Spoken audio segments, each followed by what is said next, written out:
ডিম আর আলুর দম তো অনেক খেয়েছেন, একবার এভাবে আলু আর পটল দিয়ে ডিম রান্না করে খেয়ে দেখুন। খেতে তো দুর্দান্ত হয়, একবার বানালে কিন্তু বারবার বানানোর বাহানা খুঁজবেন।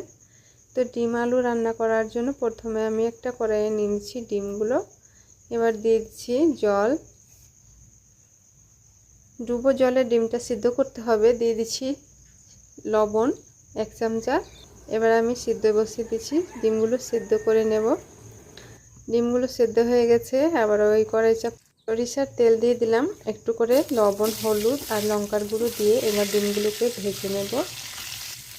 তো ডিমগুলো আমি ছেলার পরে গাটাকে একটু করে চেড়ে দিয়েছি, এতে করে ডিমগুলো ফেটে গায়ে তেল ছিটকে যাবে না। তো ডিমগুলোকে আমি লাল লাল করে ভেজে নিয়েছি, দেখতেই পাচ্ছেন। এবার আমি ডিমগুলোকে তেল ঝরিয়ে তুলে নিচ্ছি। ডিমগুলোকে তেল ঝরে তুলে নিলাম, আর ওই তেলে দিয়ে দিলাম আলুগুলোকে। আমি এইভাবে করে আলুগুলো কেটে নিয়েছি, আলুগুলোকে লাল লাল করে ভেজে নিয়েছি, তুলে নিচ্ছি। এবার ওই তেলে আবার আমি পটলগুলোকে দিয়ে দিচ্ছি, পটলগুলোকেও লাল লাল করে ভেজে নেব। কিছুক্ষণ সময় ধরে ভেজে নিতে হবে। তো পটলগুলো আমার দেখতে পাচ্ছেন ভাজা হয়ে গেছে, তুলে নিচ্ছি তেল ঝরিয়ে।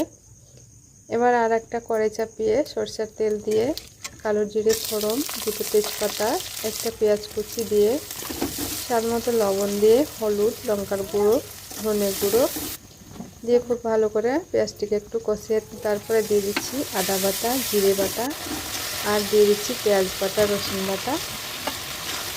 এবার মশলাটাকে একটু জল দিয়ে খুব ভালো করে কষিয়ে নিয়ে তারপরে এক এক করে আলু পটলগুলোকে দিয়ে দিলাম, দিয়ে কিছুক্ষণ একটু কষিয়ে তারপরে পরিমাণ মাপে জল দিয়ে ডিমগুলোকে দিয়ে দিলাম, দিয়ে এবার ঢাকা দিয়ে কিছুক্ষণ রান্না করে নেব। তার আগে দিয়ে দিচ্ছি জিরে গুঁড়ো, গোলমরিচের গুঁড়ো, সব রকম মশলা আমি দিয়ে দিচ্ছি।